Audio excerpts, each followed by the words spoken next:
Actually मी लहानपणापासूनच म्हणजे जन्म शिक्षण माझं सगळंच पुण्यातलं, पण एक नोकरी करायची नाही आणि शेतीची आवड या दोन्ही गोष्टींसाठी मला गावाकडे यायची खूप इच्छा झाली.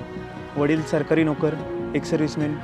पुण्यात आम्ही 9x14च्या खोलीत राहत होतो, पण त्यात काही समाधान नव्हतं एवढं. त्यात आपण पुण्यात शिकलो आहे, थोडं बहुत मॉडर्न टेक्नॉलॉजी आपल्याला माहिती आहे, तर सगळ्यांचा विचार केला आणि शेती करायला सुरुवात केली.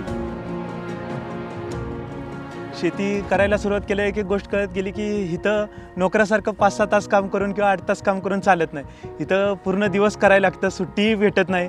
किती दिवस काम करतोय, ऊन आहे, पाऊस आहे, थंडी वाजते, हे कुठल्याही गोष्टी नाही. शेतीमध्ये फवारणीसाठी बऱ्याचदा ड्रोन वगैरे वापरले जातात. तसंच शेतीचा हिशोब वगैरे ठेवण्यासाठी आपण गुगल शीट्सचा वापर केला जातो. बरेचसे ॲप्लिकेशन जे आहेत, जे हवामानाची वगैरे माहिती देतात, त्यांचाही वापर केला जातो.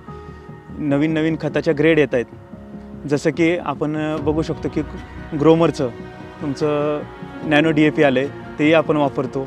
आणखीन त्यांची ग्रेड आहे 14-35-14, तीही वापरतो. त्याच्यामुळं आपल्याला बराच फायदा झाला. पिकांची वाढ म्हणा किंवा उत्पन्नात बराचसा असा फरक पडला.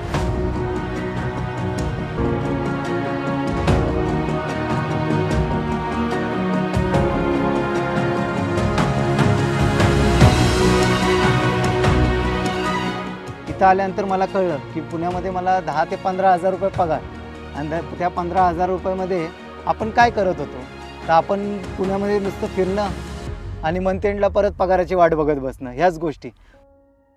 मजुरांची कामंही आम्ही स्वतःच करायला लागलो, त्यामुळं कामं वेळेत व्हायला लागली, जास्त खर्च होता तर तोही कमी झाला, म्हणजे उत्पन्नात वाढ झाली. तर आपल्या शेतातलं आपल्याला खायला भेटतं आहे, कुठलाही आजार पण जवळ येत नाही आहे, शारीरिक व्यायाम पण चालू आहे, मुलं बाळां पण आपली आहेत ती पण एकदम फ्रेश राहत आहेत. हे सगळं सुरुवात झाली या मातीनेच आपल्याला सगळं काही दिलं, त्यामुळंच आज जग आपल्या भरोसा ठेवतं.